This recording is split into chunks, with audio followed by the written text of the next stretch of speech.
Welcome to IB Unplugged, a Cognity podcast for IBDP educators that tackles your submitted challenges and questions by connecting you with experts and peers who share their ideas and stories from real classrooms. Whether you're a seasoned educator or new to the IB world, each biweekly episode and guest aims to equip you with practical tips and positive inspiration, helping you teach with more confidence, creativity, and joy.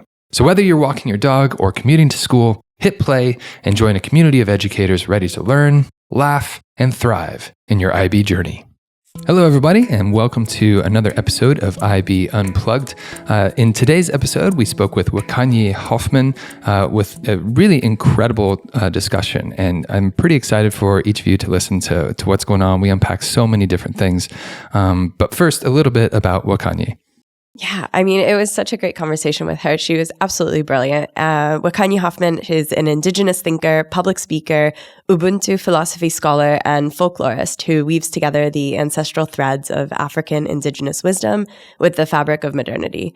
Her groundbreaking work advocates for the integration of the African Ubuntu philosophy into AI systems as an ethical framework that supports human flourishing, guiding technology to reflect Indigenous ways of knowing, and nurturing inner well-being for both community and planetary health.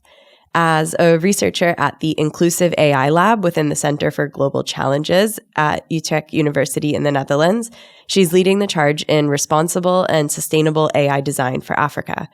Additionally, she's the author of several children's books that promote African Indigenous knowledge systems. Her latest book, Sala Mountain Warrior, was published by Otterberry Books in the UK and is available worldwide. So, I mean, her biography could keep going on, and I just was endlessly impressed by, I think, this idea of what she said in the biography of this like balance between modernity and really respecting the culture, like the cultural phenomenon that are not just in one place, but really what does it mean for global education? I loved when she was talking about how she was studying global education, but realized that it was only kind of coming from certain perspectives, that it's like a certain perspective on global education. And so I think that she has so much humility and recognizes that all educators really need to bring that humility to the conversation with AI. And I loved also that she was so positive also. It was like, yes, I know there are parts that are really scary and there are parts that we should be cautious about, but she was just so positive in how much AI can enhance and improve learning. And I just loved to hear her ideas on all of that.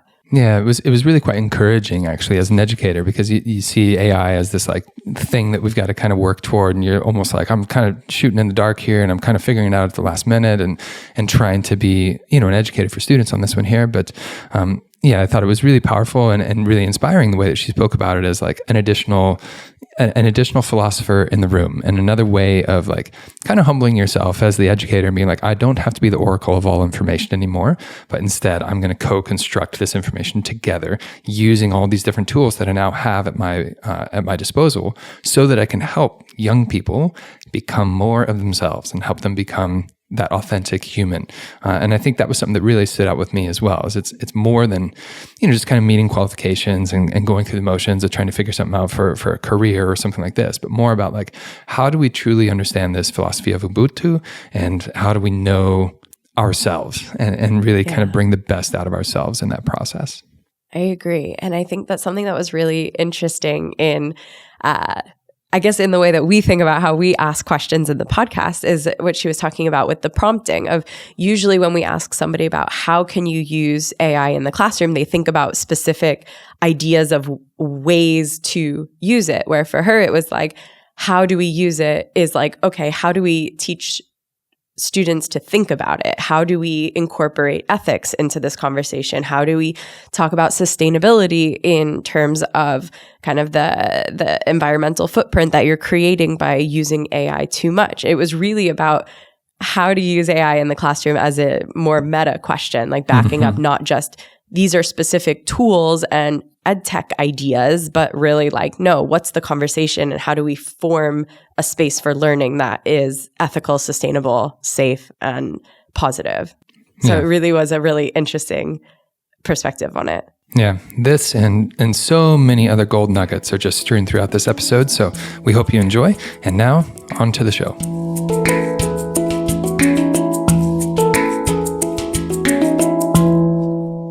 Hi, Wakanyi. Welcome to IB Unplugged. We're so happy to have you here today. Thanks for having me. In this episode, we're going to talk about Indigenous knowledge systems and AI. I'm really excited to dive into these topics with you, but we like to start with a few warm-up questions that we ask our guests. And so the first one that we have is, why has education been a core focus in your career and in your research? That is a loaded question. Thank you so much. That's the warm-up. That's a really good warm-up. Thank you. Well, education, I guess, has been central to my life, since a child. I was always fascinated with learning different things, and I grew up in an area close to a forest. So I like to say that I grew up in a forest. And so there was always that kind of learning, and you mentioned Indigenous knowledge. So I had that mixture between an Indigenous way of living, very much in the natural world, and Indigenous ways of thinking about community and who we are as human beings in relationship to other beings. And then my little primary school was actually inside the forest. So I spent majority of my childhood and formal education being educated in a forest. So the forest was a teacher, and the teachers inside the school in the forest were. So education for me began that way. And over time, I'm a mom also. I've got 4 kids. I have, raised my children in different parts of the world. We're an expat family, so we've lived in many parts of the world, and we've been to so many different school systems. We've been to 8 countries, and our oldest one has been to about 9 schools. So we've seen what education looks like from different countries and also different curriculum. And so I'm always fascinated and trying to understand what is the best education for each individual child, because there's not one school that fits one child. And we've, it's still a journey. We're still sorting that out. But at least I can say that we've come around to understanding that it's not so much the buildings or the school or the curriculum. It's really what the child has within them, their talents particularly, and what they're interested in, that then determines the kind of education that they should have access to. And I've also done a bit of education training myself. I'm trained global educator. I've got a master's in global education. And my PhD is actually on research in AI, which is also starting to look very much at AI in education. So I'm surrounded by this, this phenomena of what does it mean to be educated, or what is education even, and combining that with my own education from my childhood. Mm-hmm. It's such a deep passion. You can tell, just like having this interest, not only an interest in education, but something that influences so much of our lives all the time, I guess.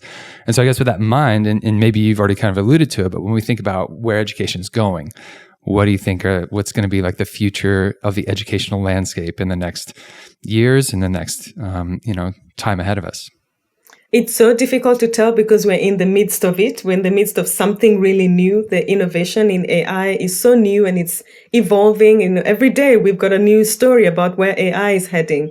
And it's really frightening on the one hand. And I try to stay in the side of positive energy. Let's move in the direction of where things could go well and not how badly they could be, because we could dwell on that forever. Sure. And I think, one of the things that I think education is going to be transformed heavily around is how we use technology and how we inspire children to want to continue learning, because pretty much everything they want to have access to, any kind of information, is available, right? So you could even say artificial information is already there, but what is really artificial intelligence? Like, what is that intelligence side of things, and how do we activate that? How do we keep them engaged and excited to become more of who they are, rather than, absorbing more information out there? And so I think education in the very near future is going to have to embrace, educators all around the world are going to have to learn how to use AI tools in the classroom, whether they like it or not. It's kind of just, that's a reality. And I say it that way with, sort of also feeling a little bit at a loss as to what that means for educators. However, at the same time, just being realistic about the fact that, education has always been in transformation. And so we have that. And at the same time, I think also we're going to have to look very differently at how students learn, how children actually learn. Right. And what is it that they want to learn, right? Because like I said earlier, they can learn anything. They can teach themselves anything. I've got a daughter in college who tells me, well, I'm in film class and pretty much everything the professor is telling us, we could have done that in a YouTube tutorial. Right. In 5 minutes, I would have sorted that out. And I'm like, right, so that's not education. So I think a lot more around discussing even the philosophy of learning is going to be where we have to steer our young ones towards, wanting to discover more of what meaning making more than information itself. Yeah, far less about like the information transfer from one person to the next and more about, as you say, like inspiring people to want to continue learning, and then also having that deeper discussion about what does this mean in terms of a positive life? What does this mean in terms of like influencing others in a positive way and receiving that back, I guess. So it's, I like that. It's far less about just getting knowledge into somebody's head and recognizing that it can come from other places, right? Exactly. And it's really around also well-being. What is this information? How is this information influencing my well-being, our flourishing, not only as individuals, but actually as communities, as society? So I think there's a lot, we can't underestimate how much children receive just from being around adults or being around nature or being around, television, wherever it is that they're getting their source of information. So they're aware of what it means to live a good life, whether and we can argue about what those values are, right? Whether we're looking at the values of money as a marker of good life or something else. But I think real education is going to have to steer them towards the idea of what does it mean to live well, to have a good life, to flourish as, on the inside and less so on what they can receive from the outside. And our last follow-up question, or our last warm-up question is, as somebody who's obviously extensively researched curriculum and education, you ended up choosing the IB program for all 4 of your children. And I'm just wondering, why did you do that? Why did you come to that conclusion that this was the path you wanted to take with your children? I think firstly, it was quite accidental, as all parents, do. So like I said earlier, we've lived in so many different parts of the world, and the IB education was one of our first, one of our many education systems that we've been exposed to. And I think what struck me was how much it resonated with my own childhood experience. This idea that we could experiment with different ideas, and you could spend a lot of time in one topic, really understanding it deeply. And also the idea of choice, like you could choose what you want to study and become really good at that because you're also enjoying it. So I felt like, and this was quite early on when our oldest one would have been 5 or 6 studying kindergarten. She was in International School of Bangkok, which has an IB, it's probably one of the best IB schools in the world. And so she didn't, our daughter did not even get into the IB then because she was only in kindergarten. But I could kind of get a sense of where that was going. It felt like it was a true international education in the sense that it embraced, a lot of different ways of learning, different ways of knowing. And this is really resonant with my own Indigenous ways of thinking. Knowledge isn't one way. It's not one curriculum doesn't fit everyone. We bring different knowledges into the classroom, and then what can we do with that? And I felt like the IB was responding to that. So I put a mental note knowing that I would always want the kids to graduate with an IB diploma. And that has been the journey. And all of our kids are actually in IB schools at the moment. No, I love that. And I think that I haven't been an IB educator, but I've been kind of surrounded by the IB for quite a few years now. And I do think that it is that idea, especially when you're somebody that's living in a lot of different countries, in a lot of different places. In some ways, it's comforting knowing that there's a thread that kind of goes through all of these different schools, no matter which country that you're in, but another that that's not sacrificing anything, but that's really enhancing it, that you can take those different perspectives from the different countries. Like, I'm sure that the experience is different for your children that are in Japan, that are in the Netherlands, but there's still some kind of core that you can grasp onto, knowing that they're getting that kind of education. Absolutely. And there's continuity, and obviously the teachers are trained to teach, the IB curriculum. So nothing is new. We can be in a new country, but the kids are able to access the same level and quality of education and interact with the teachers in the same manner, right? So it's not a newness to them, and they're able to learn new things within the same curriculum. So I really enjoyed that there's that continuity. And in fact, we tend to choose places that we're going to live in based on where the nearest IB school is. Yeah. I think any IB educator, and especially the IB themselves, would be pretty excited to hear what you're saying here, especially with regard to like continuity of experience, and especially this idea like you can still get that intercultural experience in an IB program depending on where you might be, but just the general approach to knowledge acquisition, understanding your own position as a knower and how that influences what comes your way, and your own biases on that, and sort of taking the time to really unpack that while you dive deeper into the subjects of your choosing.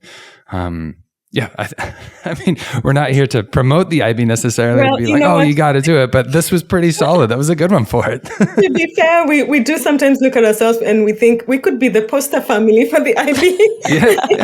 Just based on the number of, numbers, just the data. We have 4 kids and they're all going to, end up in some way or the other graduating from an IB school somewhere. And so here we are. Yeah. Nice. Well, let's dive into that a little bit more. Obviously, you've shared a bit about your kids going through all these different IB programs as well. But let's talk a little bit more about you as well, and what you kind of bring with this. Because I know, you're currently working on your PhD. You're the lead researcher for sustainable African AI systems, focusing on impact in education. And I wonder if you could just unpack that a little bit for us as we kind of get to the main theme of what we want to discuss in this episode. How are we using these like sustainable African AI systems? How is AI influenced? How is it developed right now? And what do we need to know as educators to help us be using it more effectively? As you say, it's probably going to be a big part of our future as educators. So what's going on here, and help set the scene here for our discussion? So I got into this space of AI from a very anti-AI perspective, right? I was not at all bought into this whole idea that, AI needs to be influencing our lives, particularly children's lives, right? Like I said, I'm a mom and we've seen what social media has done. So this was very much my own desire to influence it in a particular way, in a particular direction. And I was particularly thinking about Africa as a continent, and how a lot of times we tend to have something developed elsewhere, and then it's brought into the continent, and then the experiment is carried out there. And I could see that this could very well be the scenario. So I wanted to understand, what is AI and how can we make it sustainable and ethical? Actually, the real point here is ethical AI. And then I started looking at my own upbringing and what is an ethical approach to learning, to educating children in Africa. And so this philosophy of ubuntu, which is this concept of what it means to be human. Ubuntu actually means being human, or how you activate your personhood, how you become a person in a group. There's that philosophy exists pretty much across the continent. Maybe it's called different names, but really ubuntu is a word that is most popular or most well known. And so I wanted to look at how can we use ubuntu ethics to help design sustainable AI systems in Africa, so we don't lose that cultural knowledge and that way of being human, right? Because as we're talking about AI, on the one hand, we're also talking about what will it even mean to be a human being, working with this artificial other being, right? Something that is mirroring to us who we think we are, or what we've put out there as ourselves. What does that mean to begin with, about how, what it means to be human? And so I got into that very much from a philosophical perspective. And then I realized that this ethical framework of Ubuntu could be a framework of ethics for designing AI systems in Africa. And at the moment, I'm really looking at that from an education perspective. What does it mean to have AI systems that are in the education system in Africa that have been embedded with the Ubuntu philosophy, Ubuntu ethics? And from that perspective, then we start to talk about education from a humanistic perspective, actually. From what does it mean to be human? What are these qualities? What makes us become a community that is flourishing together, that is harmonious, that is peaceful even? And can that be part of what the AI can help us in the education system? So that's really what I'm working on, is the ethics of Ubuntu in AI and how that can influence education in across Africa. It sounds like a really fascinating and kind of complex leap, really. I mean, when I think about AI, it's kind of like another form of information, right? That can, or another way of like supporting how I'm already kind of going about essentially information and what I'm doing with it. And I know we've constantly had that question with like our students here at the school, and I know our teachers as well. Like, what's our role look like now? What does it mean to be a human in the age of AI, where all this information is available, and you've got an artificial intelligence or a large language model that can sort of figure things out and keep moving forward with you. But I wonder, when you talk about like Ubuntu ethics being present with AI, for me, I'm still not totally clear in terms of, I guess, what that means, because I see it so much as like, here's information and here's how you can like benefit from this information. But in terms of like ethical transmission of knowledge, ethical like ways of living, ways of essentially finding that human space in a place that's otherwise kind of being occupied or being used by AI, I'm interested to learn a lot more about this. Well, I'll give you an example. Just think about what we're talking about right now in AI. We're talking about agentic AI. So AI agents that will then essentially be assisting us do different tasks, right? But we're talking about it as if it's something out there that's far removed from us. Human beings designed, or we're designing these agents. What are the ethics of that design model, right? And whose culture is influencing this design of these AI agents? When a student is prompting any kind of AI system or an agent to do something on their behalf, right? What is the response? Where is the response coming from? I'm really curious about that, and we already know that AI, especially large language models or open AI or generative AI, has a lot of biases, right? So not everyone's culture is there, particularly indigenous people's, thinking or ways of being is not really present in the way that they would want to be present, right? So there's a lot of missing information, and yet AI is supposed to be this one sort of source of information, almost like a truth teller in many ways, right? And so as an educator and as a parent, you have to question, where is that information coming from? Is it influencing us to think in a particular way, or is it leaving us with an open-ended way of thinking, right? If it's closed-ended because of the culture that's influenced that AI system, then we have a problem. But can we design? So I'm actually more for small language models. So communities that can build their own little language models to actually try and curate different ways of knowing, different knowledge systems. And then from there, we can have sort of these little mushrooms of knowledge mushrooming in different parts of the world.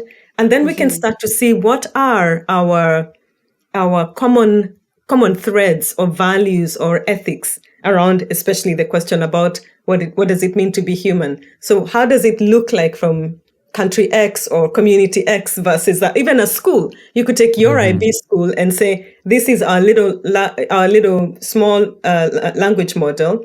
This is our knowledge. This is the quality of our knowledge. These are the students that have come here. In international schools, you have lots of kids from different countries, but not from all countries. So what is that knowledge that they've brought into the school? And can you start to see how students are interacting with each other? What questions are they holding about each other? So really starting from a very sort of small level, and then get slowly to that macro level while we're using a larger language model. you can see how powerful that would be in that dynamic space as an educator, or, when you're trying to build this concept of intercultural understanding and respect. If we're constantly influenced by one particular biased AI language that's saying, here, all the information we're getting is coming from these places, and this is what you need to know, that's going to decrease that intercultural understanding and respect. And I think when you bring up this idea of like small language learning models, almost the first reaction is like, well, wait, but then you're missing perspectives. Yeah. But that then highlights that role of the educator, right? And it just says, hey, no, let's pull in all these different areas, and now we can develop a better understanding of intercultural understanding, because otherwise we're really just getting a cultural understanding instead of multiple. And we have to realize we're dealing with kids. We have to go back to kindergarten when it comes to AI with children, right? We have to start from the very basic level. What do they understand about themselves? And even as an educator in a very multicultural environment, AI would be an amazing tool. A small language model would be an amazing tool where you can actually use it to help you bridge the cultural gaps in your own classroom. So you could use that as a source of almost like a witness to what's going on in your own classroom. And then it begins to train itself around what is in your own little ecosystem, rather than imposing much larger ideas from other parts of the world that may not really be relevant to the group of kids that you have. You could have a class. You could be in a school that mixes, different age groups, or has children of different learning abilities or even physical abilities. That's unique to you, right? But the larger language model is not trained to understand your own micro environment. So I think starting from there really, and then using the other large language model for other things, right? But starting small, I think, would be the best way for educators to look at AI systems. All right. I think I get it. So like this idea of like, you take your school's mission, your school's culture, that sort of thing that you're really trying to emphasize, which we would say, okay, you do that in a normal interactive sort of sense in the relationships that you build. And now it's just enhancing that into the digital space and helping people understand that, like, as we use our small language models or our AI, that's there to help enhance our own school culture, our own school mission, our values, and what we want to try to see happen. And then from there, we can build in the other information that's available across the world to help us become more aware, more respectful, more knowledgeable about other systems. You've got it. And I think you've got an AI system in the making, an IB schools AI system, with all your ethos in there. And then from there, you can start to look at what would, if a student is prompting your IB AI a particular question, then it's easy to understand where they're coming from, right? Because you understand an IB learner, what that profile of that student is like. But when they're looking at it from a whole other, it's so abstract, and you could be dealing with problems that have no direct impact on your particular environment or school. And that influences the way that learning happens. So I think we need to look at who do we need to become in particular settings before we can look at the sort of the much bigger global perspective. What I use Cognity for is in the DP for history, there's just too much information for me to teach it all and to work with the kids through it. So I've flipped my classroom completely. Cognity is how they learn the information, and in class we think about it, because you can trick yourself into thinking that you're doing a huge amount of work by standing up and lecturing for hours and hours, and then the kids haven't learned anything. Whereas if they read it at home and bring the questions to class, then we're actually doing some learning. So it's pretty fundamental.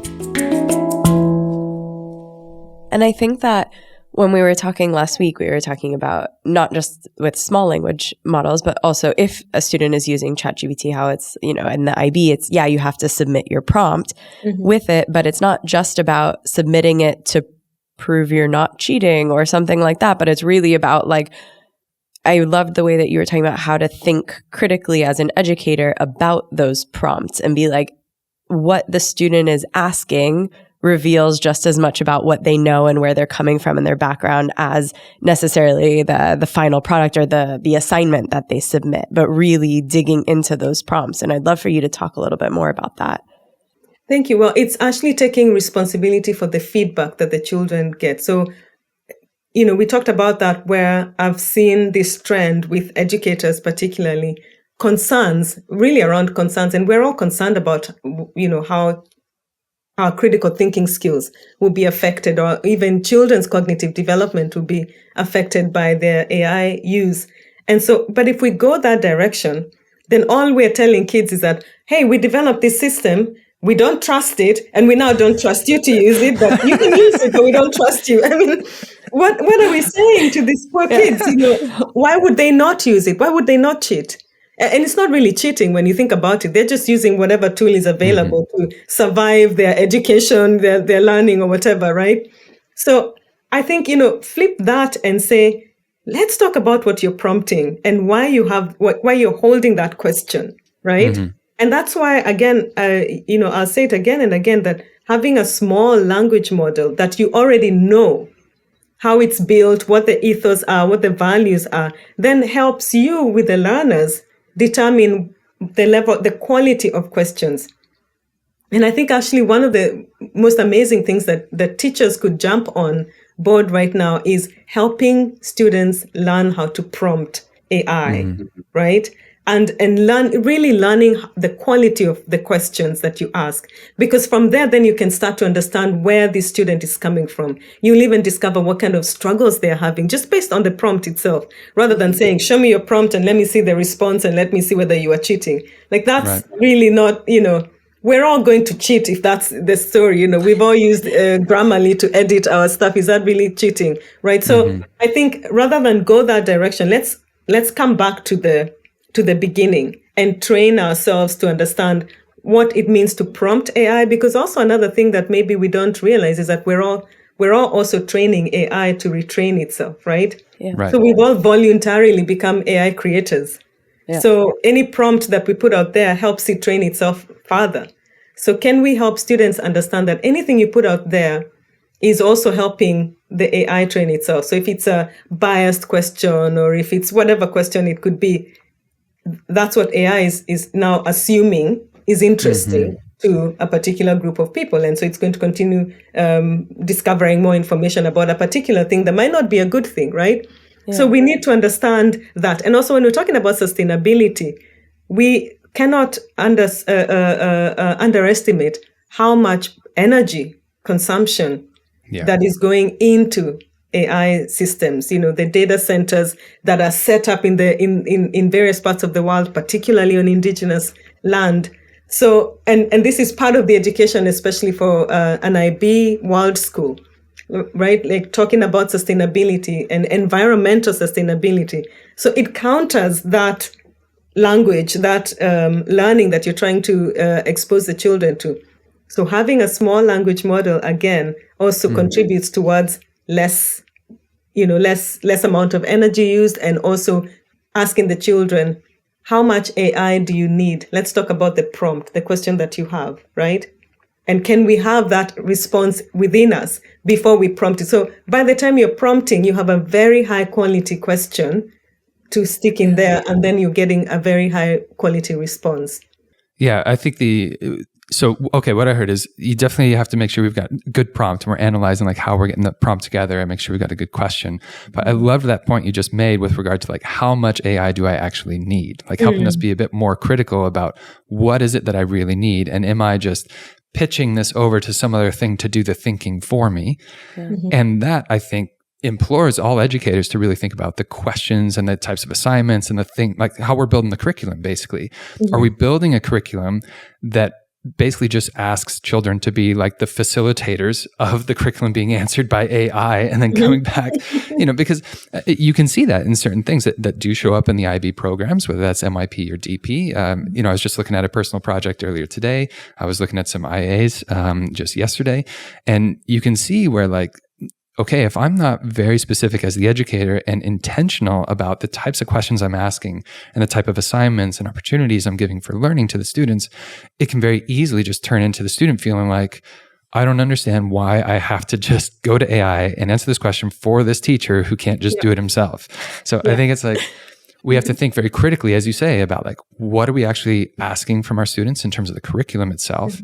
And then, imploring the students, like, how much of this do you really need to use AI for Yeah. versus can you generate some of this on your own? And where is that, coming back to what you were saying before, where's that human factor that becomes so critical in understanding things like, like the impact that you were just talking about with, the data centers and keeping all the environmental impact of those data centers alone. Right. We have to think critically of that, because the further removed we are from it, the less we actually recognize, like, even something as simple as refining a prompt as I put it into AI over and over and over again is going to be generating a lot of sort of harmful situations in terms of the overall planet itself. So, and that's so much harder to visualize too, because I mean, if you're looking in the kitchen and you're looking at paper towels versus a rag, it's really easy to see the waste that's created from the paper towel. And it's like, I could have just used a rag. It would have been fine. But if you're not visualizing that impact, it's like, I could have just taken a minute and thought for myself, or I could just throw in 5 prompts and you don't really see the impact. And I think that is definitely a challenge for educators to really have that critical thinking of why to use it as well. I do think that's a really hard thing to grasp, the enormity of what your footprint could be if you're recklessly using AI. Well, just to give you statistically, just to put it into perspective, every prompt, like it takes, so the statistics are that one prompt generates about 500 ml of fresh water. Just think about that. It is hard to fathom, right? Yeah. So how many prompts does one person need a day, right? And so how much water are they using? So, and this is, we're talking fresh water. We haven't, AI hasn't sorted out how it needs to cool those data systems yet. It's working on that, I guess. And a lot of people would argue that we need AI to help us solve those problems that we don't yet have, we can't think about yet. And AI will rapidly, increasingly be able to figure out how to maintain itself and to have a life of its own. But at the moment, this is what we're dealing with. And I think, going back to John's statement there about, helping students understand sustainability and also helping teachers particularly understand how to be part of that process, right? So I think when you look at it this way, you could even think of it as, can we empower students to be part of the creators? Do they really understand that they're creating this world for themselves? This is their world that they're going to walk into. This is the world that they're going to inherit. So if you give them that mindset, that understanding, that it's not really about you personally benefiting from the AI helping you get a better grade or whatever, but it's that you're actually helping create a new world. So if you think about it that way, then you can have them think very critically about that every prompt you ask says something about you and the world that you imagine you want to live in. So imagine if they thought about it like that and they thought, okay, so what question do I want to ask it so that we can have a better, more beautiful world in the future? Then it becomes this sort of, this living experience. It's not something to come to. There's no end to that it's continuously, AI is continuously going to be creating a new world, and that you can be a part of creating that new world, or you can sit back and be a passive consumer of it and then, not complain about the kind of world that you live in. So having them understand that we're not worried about you cheating because AI is its own thing and we all use it, but we're concerned about what kind of world you want to live in, and can you use AI using your prompts to help you discover a better world. It's so inspiring to hear you talk about it that way. And while you're talking about there, I've got this tension in my head of the IB sort of program. And I will say, like, I'm a big believer in the IB, I'm a big believer in the IB diploma program and what we're able to do there. And yet, we look at this tension of like knowledge acquisition and of course like qualifications that are going to drive, like, here's what I have to demonstrate that I can know so that I can go on to this next thing. And yet at the same time, the mission of the IB, which is a lot of what we've been discussing, this idea of like creating a better and more peaceful world through intercultural understanding and respect. And that I think is such a foundational element that when we're in the thick of it, in the classrooms, the day-to-day kind of stuff, you're getting assignments in, you need to submit work to be marked and moderated, and students' futures depend upon how they did on a particular mark. You can see where, yes, I really want students to be thinking critically about that. I think that's the aim of what we're going to be doing. And I can also see from a student's perspective, I need to earn this qualification ultimately. And I want these points to get there. And so I'm going to ask these questions now. I'm going to put these prompts in because this is the assignment that I've got to do right now to kind of push it forward. So I wonder, you've been doing some research on this as well. In what ways can we see like adjustments possibly to the curriculum, adjustments to like how we go about education so that we can be mindful of these things, but also to an extent that we could emphasize this type of stuff more so than, what is taking up students' minds right now as they kind of think about getting that assignment in. Right. So I want to back up even to how the IB is structured, right? And we've got a few kids in IB schools, so I could take the exams myself. I feel the exam pressure when the exams are coming on. I'm as pressured as an IB learner. And I think what I love about the IB is that there's a concept of choice. So you have a number of subjects that you can choose to take. Let's go back to that space where before the student has made their choice of their 6 IB subjects. And let's help them understand that it's not so much about competing with what is out there in the world. It's about what are you really good at, right? That you really enjoy. And within these subjects that have been provided, what are those subjects that you can take? So that from that perspective of choice, you've chosen your good 6 subjects that you really enjoy doing. And then from there, the AI is really just helping you understand more of the subject, not helping you pass the subject, because deep inside that you're really good at these subjects, you're really clever at these topics, and that you really enjoy them in the first place. I think one of the things, and I struggle as well as a mom, is explaining to my kids that what you're really good at, you could get paid to do what you're really good at, right? Right. But then the rest of the world produces a whole different narrative, which is that you need to get into the corporate world and earn your, X amount of money. So this is in contrast. This is a tension that I think we all hold as parents and as educators, where that this child is really good at this particular path, but then they're, socially pressured or societally pressured to be something that they're probably not going to be very good at. So I think if we start from there, that's for me, that is the main gap, is trying to advise them and empower them in what they're already really good at. And once they make that solid choice of subjects that they're really good at, then how they use AI is going to be beneficial to them. Not trying to cut corners, right? Not trying to use it so that they can get a better grade, but that actually they're using it because they already know they're really good at it, at the subject that they have. They probably don't need to use ChatGPT to find out everything about that particular exam or topic, but that they can then use it to enhance what they already know. So working with it rather than having it be something that helps you get ahead of everyone, right? So it's a way to empower them to believe in themselves. And once they have that belief in themselves and they've made a very good choice of subjects, then AI is just enhancing that self-belief, right? And you could, again, with a small language model, you could already have that kind of, those kinds of values embedded into the foundation of the design.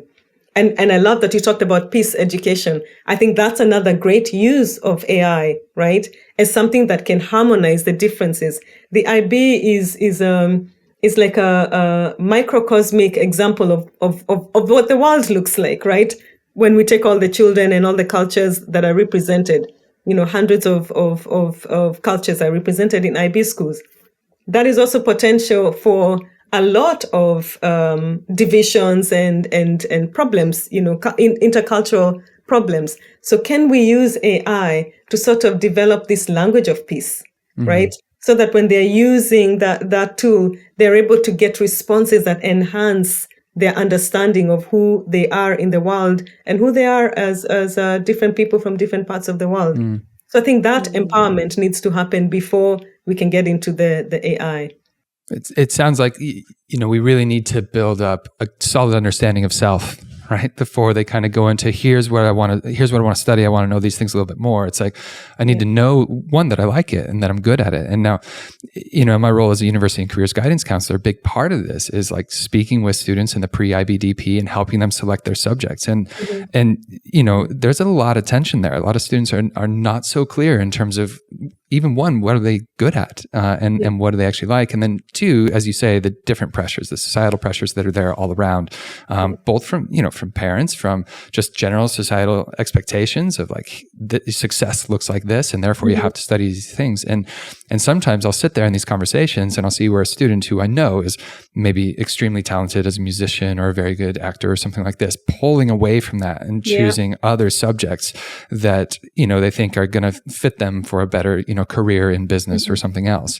And so I think what you brought up is hugely important, because as we go to use AI, it goes away from this idea of like, I just need to use it to cheat. It's to enhance the things that I'm already good at. But that in itself depends upon experiences for a young person before they get onto the diploma program that help them show like, I am good at this thing.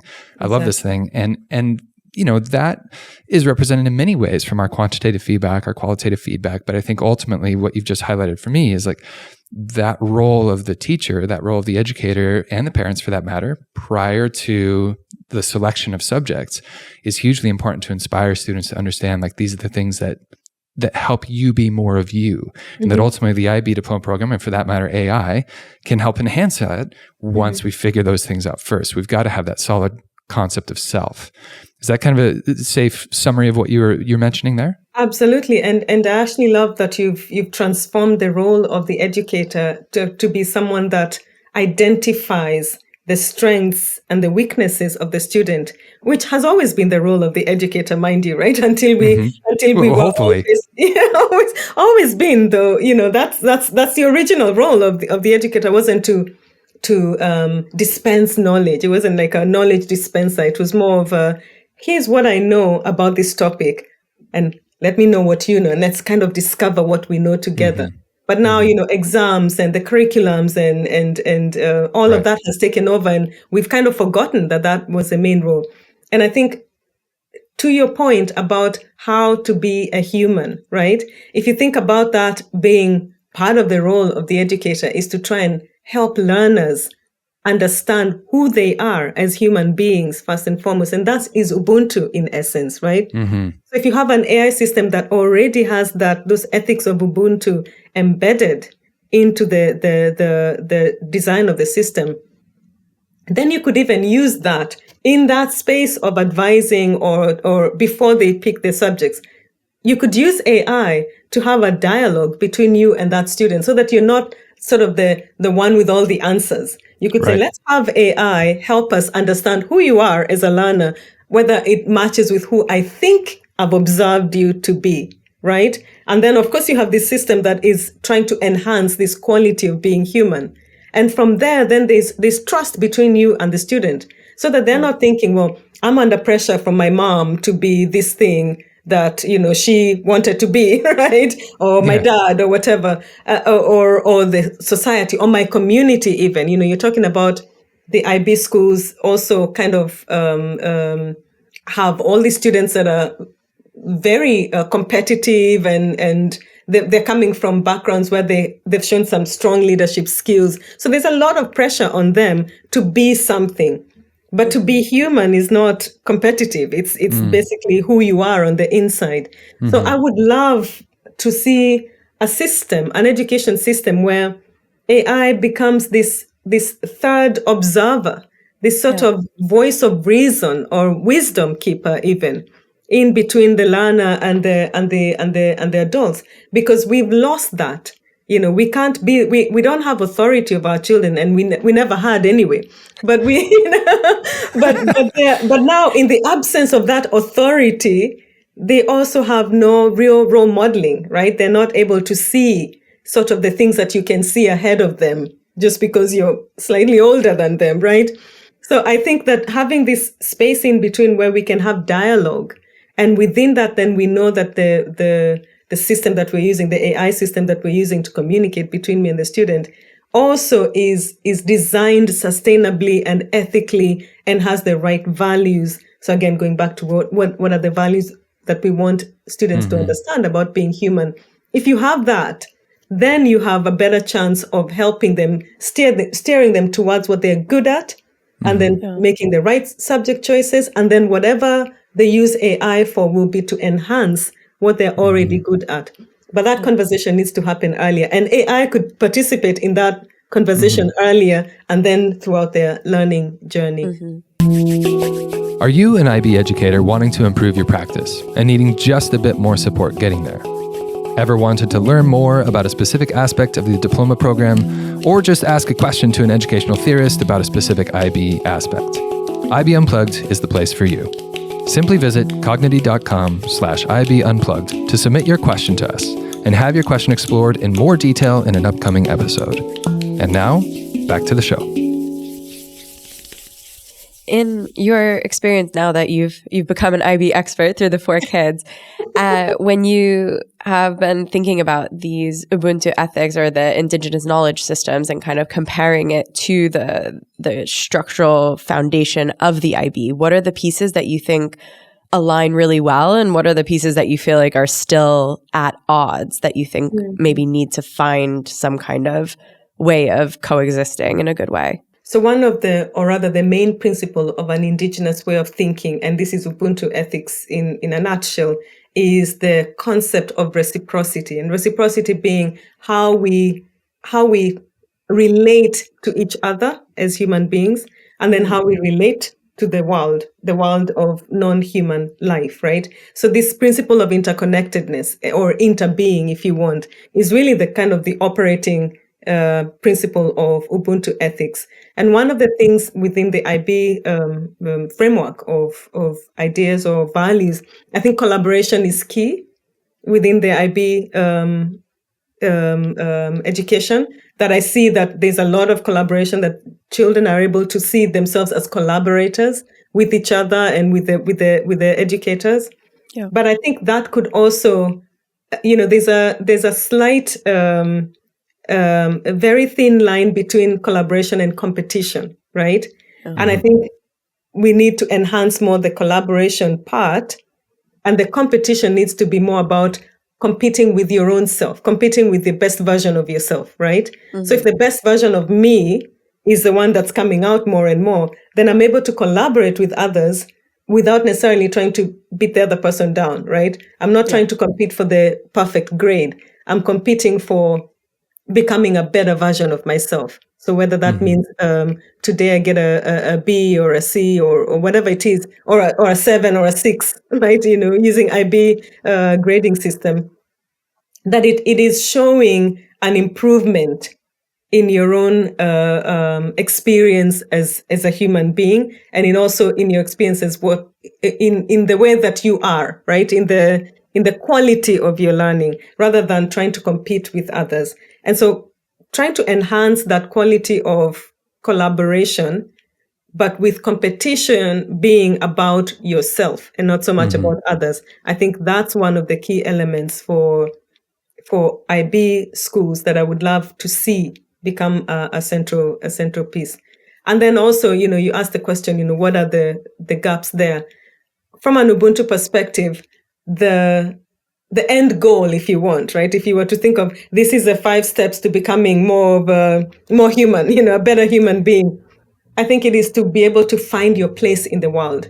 And that from an Ubuntu framework, that the last principle is dignity of all beings, dignity of your own life. So where you've learned how to dignify your own life because of the quality of relationships that you're able to maintain and your ability to survive. So your cognitive development, your emotional maturity, and your ability to see each other as equals, right? And to be able to form bonds with others that you live with wherever you are in the world. But dignity really is the ultimate goal of Ubuntu ethics. And so from that perspective, you can already see that very much aligns with this concept of being a global citizen, which is obviously very much an IB ethos. And so enhancing that, aligning those principles of Ubuntu with an education that brings that out of students, right? Where you understand that at the end of the day, what I'm trying to really become is a human who can live with any other human beings around the world. And that's dignity in a nutshell.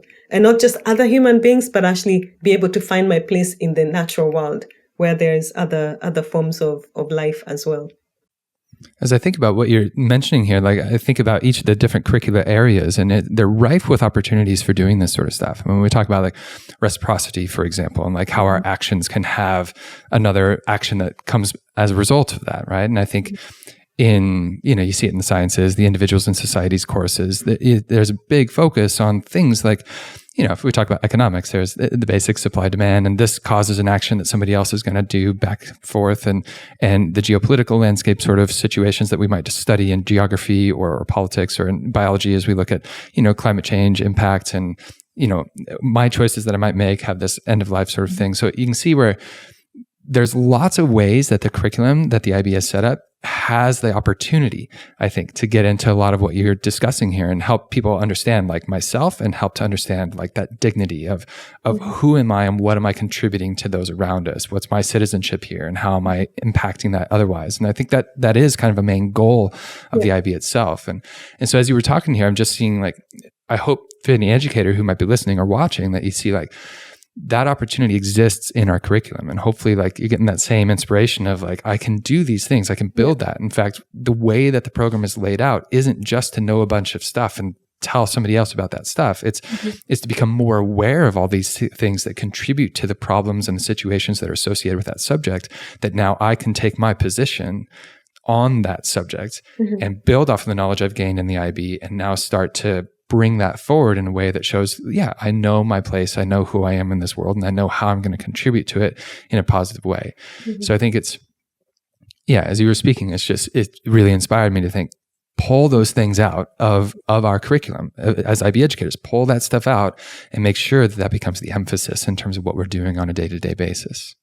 And those could form the basis of your really wonderful prompts for AI. If you want to, if you think about it that way, as an educator, you don't have to be the one imparting this knowledge. You don't have to be the sort of the IBPR teacher. Right? You can use this other system to discover more of what that actually means, right? Ask the students, what does it mean to be a world citizen? Can we find that out together? And then you can really have a philosophical debate about it, because again, you're having this response is coming from one system, but in your classroom, you might have students from different parts of the world, and they're coming at it from different perspectives. So then you're building this concept of what it means to be a global citizen, and at the same time, being able to use a very innovative tool that helps you kind of align all those ideas that are emerging in a class in one way. Yeah. So hopefully it feels a little bit more achievable now, because honestly, sometimes when we talk about like what we can do as educators in terms of closing that gap from how we can use AI in all the ways we've discussed versus like the way I'm practicing right now, it just feels like there's kind of a gap, and like, how do I close that gap? And some of the stuff we've spoken about makes sense to me, like engaging in a dialogue with students, helping them to understand a little bit more about their prompts, the questions they're asking. But I wonder, do you have more sort of tips for educators like right now, if they want to put some of this into action, how do they kind of close that gap from their current practice to using AI in really effective ways that are ethical, that are helping students understand their place and helping them become more human? Yeah. Well, first of all, I empathize truly, because from a parental perspective, it feels like teachers are experiencing what parents experience with social media, where there's suddenly some other source of some other invisible person in the house, right? Yeah. And now you've got an invisible teacher who's supposedly much smarter, right? Yes, yeah. Well, in my case, definitely smarter. Has a much quicker answer and can sort of render you completely irrelevant in your knowledge. So I think firstly, it's accepting that, being able to have that conversation with students and say, we have this new system and it has a lot of information that I am not privy to. I can't possibly, as a human being, be able to connect all those dots that an AI system can connect. And that's great. That's amazing. But it can't connect the dots that we have in this particular setting, in this particular classroom, in the moment that we're having. So being able to understand that AI is not a person, right? It hasn't got a historical experience around who we are as human beings. It just has data. right? It's a bunch of data put in there and some algorithm that spits out whatever based on the quality of the question. So I think that firstly, I would actually want to relieve teachers of the burden of thinking that they need to know everything, right? Or to understand everything, and to try and bring in this other system into the classroom in a healthy way and say to the students, let's discover this together. Let's find out what we don't know together, right? So I don't have to compete with it, right? It's not like I have to understand, like, I'm not here to try to be better than AI. I'm recognizing this is another assistant in the room. Right. And not to be threatened by it, because it almost feels like somehow, as a teacher, you're going in there and you're wondering, how do I help the students learn how to use AI? Well, they already know. They already know how to use it, right? And they're looking at you like, well, what new thing have you got for us? So I think being able to say, okay, fine, we've got this new thing with us. But within our little classroom, and that's why, again, I'm going on and on about small language models. Within our small ecosystem, our little school here in the middle of Austria or Netherlands or Kenya or wherever else, these are the problems we're facing as a community. This is who we are. Let's focus on this, our very little ecosystem, and let's see if AI can be help us have a dialogue. It could help us resolve a particular problem in school that we're having, but within the context of who we are in this small microscopic system, rather than feeling like the world has this new system that's come up and now we have to implement it into our school and we don't even know where to begin. I think that feels very frightening. And actually, in the end, what are we talking about? We may as well not have schools at all, right? We may as well just send the kids home with assignments and have them use ChatGPT and tell you that they used it so that you can check what they did. Again, that's not real learning. So can we find a way to use, I almost want to, I think of AI in a classroom as this philosopher in the classroom, right? This philosophical perspective that you can get on any number of questions or any number of ideas that you might have, rather than having that debate or banter between you and the student, because they're going to always, of course, think that they know better because they can access some other information elsewhere. So rather than go down that direction, can we go a different direction where we say, this is how much I know, that's how much you know. Let's find out how much we can build together using this system. Humility and co-construction of knowledge through collaboration. There you are. Yeah. That's All right. Exactly right. Yeah. All right, I'll get over myself. You're not getting replaced, John. You're just getting a philosopher in the classroom, somebody that can help you really kind of enhance your experience in the classroom. Yeah. No, I think that it's a great opportunity to kind of keep talking about this co-creation piece, because I think in so many classes, with so many IB teachers, there's always this idea of like, I really want to go beyond just that information transfer, but then there's always the pushback of like, oh, but I need to make sure my students get this information for the exam. It's always coming back to this tension between exam prep and exam readiness and educating in the way that like you philosophically want to do. Yeah. And I think that this is really forcing teachers to acknowledge this idea that they can't just be providing information. Like that's not going to cut it anymore because they're not the best person to give the information, but they are the best person to create meaningful learning. So I think that is a really positive thing that comes from it, is that you don't get to kind of hide behind, oh, but there's just too much content. I don't have time for doing anything other than information transfer. And so I do think that is a really positive way of looking towards what is evolving. But it shifts what you're talking, because like I think so often teachers kind of get this idea of like, it's a teacher-led classroom and I've got to be in control of it. And therefore I need to like, I'm going to dictate what's going to happen when. I've got to have my plans. I got to say like, this is going to happen at this point, and here's what students need to know. And if I haven't said it, if I haven't covered it from the syllabus, they might not know it. Right. And I think it's that shift from what you were talking about there, Cord, as well. Is like, it's not necessarily a teacher-led classroom. It's actually not necessarily a student-led classroom. It's That's a collaboratively led classroom together. And I think, like whether we're talking about AI or if we're talking about other ed tech, like for example, Cognity or other ways that kind of bring these other experts or philosophers, I'll use your phrase there, into the room, it enhances a learning experience that I think ultimately, hopefully teachers are looking at this as a way of like, this is going to take some of the load off of me. I need to think more collaboratively of how we're going to construct this knowledge journey together, as opposed to feeling like I have to have complete explicit control over the whole thing. And for people like me who love to control a place, that's going to be pretty tough. Well, and I mean, when you think about it, I love that, John. When you think about it, what is the purpose of any kind of learning experience? It's meaning making. That's all we're doing, really. We're just trying to make meaning of our lives. And so if you always come down to that, then you can then, humbly declare that I don't have an understanding of everything, and neither do the kids. But here we have something, we have an opportunity to try and make meaning together, to collaborate towards this process of meaning making. We can even create stories out of it, right? So it doesn't even have to be something so abstract or philosophical. It could be that let's create a story out of the questions that we're holding, and let's find out what AI actually thinks about who we are here in this particular classroom. And then from there, it goes on and on. So that concept of collaboration and co-creating knowledge together, rather than saying, teachers have been replaced, so now, we're going to have to cover ourselves with AI. Or the students are going like, well, teachers don't know as much as we know. Actually, nobody knows anything, right? So it's a question of, can we go on this core discovery adventure that we've always been on, but now we have another way of doing it. We have the third path, the third way.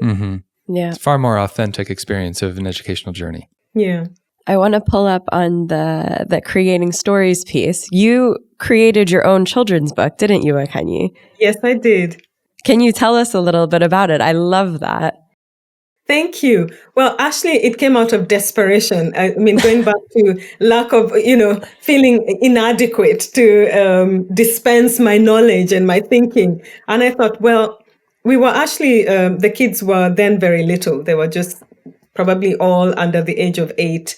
And I realized that I was reading my kids' children's books that had no characters that looked like them. And even the books that I thought that were based in Africa or in Kenya or whatever, they were written from a very different perspective. So going back to, again, the biases that we can uncover and debunk in AI. So to me, as someone who loves to read and loves to expose children to stories, I found it really sad that even at the highest international school level, you still have very limited experience when it comes to culturally diverse materials. And it's not because the school doesn't want to, it's just the publishing industry is that way, the system that we live in is that way. So I decided to do something about it, and I began telling the kids my own stories. And after a while, I realized, well, actually, these stories could we need to write them down. So we started writing them just as our own, stories at home. And then over time, I went into a master's program where I did my global education studies at UCL. And it was a very interesting moment of realizing that global education as it stands, and even it's still, and this is a criticism I have around global education. We talk about global education, but we talk about global education from one perspective. My own supervisor had never even been to Africa, and he was talking about global education systems. And I was like, well, there's a whole other way of learning called Indigenous knowledge systems. That does not exist anywhere in the materials that I've been provided with to learn and to do my master's. Why does that fall? How does that fall into global education, this Indigenous knowledge system? And so I started thinking about what is Indigenous knowledge, right? And I realized that all the knowledge that I had gotten as a child was a form of Indigenous way of thinking and knowing. And it was all transmitted through stories. So then the stories became a curriculum, actually, for passing down Indigenous knowledge, which is really, that's what it is, right? Oral storytelling in African communities have been used for millennia as a way of transmitting knowledge to children. So I started with that, and I formed what's called the African Folktales Project, which was just a little project of my own to try and curate and collect all these African stories. And now it's become this kind of, fairly big project that I'm still working on. And I've been using those stories to help learners, teachers, educators learn how to talk about certain things using stories. And I actually have my own AI bot as well that only responds in stories and not a whole lot of information. It sort of leads you to think about why you're asking the question that you're asking. So I'm already working on this a little bit, but I use storytelling, and I think we cannot underestimate the power of storytelling to help us get away from the knowing, because I think we get held down by that. I must have the answer. And so, of course, the children also think that they too must have the answer. And that's all we're doing is competing around who has the better answer than the other. But what if we just had a story and we didn't have an answer? At the end of it, it's just a discovery. And we're going to discover some new knowledge and bring it into the story. So co-creating that using the power of storytelling.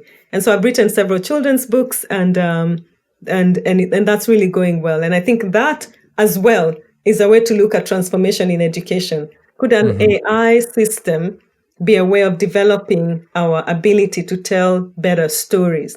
Because that's all we have, really. We're storytellers. Human beings exist. The worlds that we live in exist because we tell stories about the future.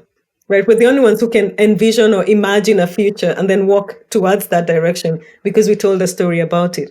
So can we understand that this is a superpower that we have as humanity, and that losing that or giving up that power to another system that we created could actually then end up being, our downfall, not really understanding who we are. It connects right back to what you were talking about at the top of being human. And one of the things that does make us human is that connection of our own experiences and how we share those experiences with other people to build those closer relationships. And that builds greater trust, as you were talking about before. And then when you're trying to bring out the strengths of an individual and help them choose right subjects and the contributions they can make in the globe, like all that kind of has its roots in a strong connection. And I think any educator who's listening to this can think of the times when they switch mode from knowledge transmission to I'm going to tell a story. Exactly. And you notice there's a palpable change in the room in terms of how people are responding to whatever is going on. And so, that power of storytelling. And it's a good reminder, just what you're talking about now, just a good reminder, I need to infuse that more into my teaching.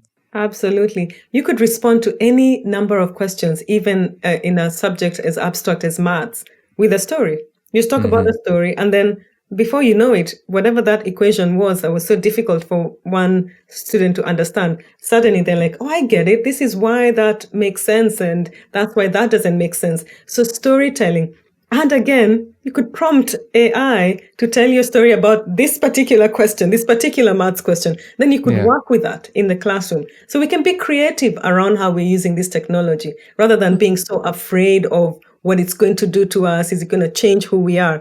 Why don't we give it the ability to learn about who we really are? We're storytellers. So why don't we tell stories instead of asking sort of abstract questions that are kind of leading to more competition and less collaboration? Why don't we talk stories and then see how that connects us? Love it. Me too.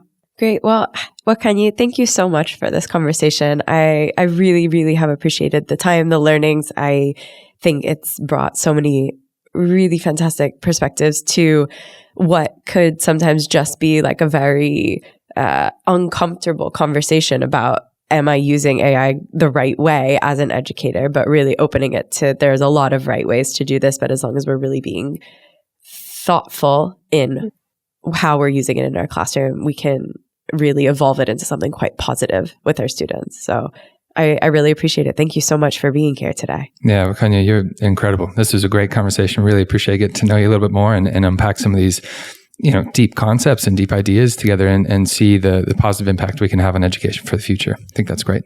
Thank you so much. I have a lot of respect for the work that you do. And as we were saying earlier, maybe the movement should come from teachers and parents coming together because we are raising the next generation of global citizens here. Thank you. Agreed. Thank you so much. Appreciate it. Thank you. IB Unplugged is a Cognity podcast hosted by John Patton and Courtney Marlene and produced by Catalina Gaffney. Be sure to subscribe or follow and share with your fellow IB educators. If you'd like to submit a topic, request, or question, please do so on cognity.com/IB Unplugged. Let's keep the conversation going and support each other in teaching with confidence, creativity, and joy. See you next time.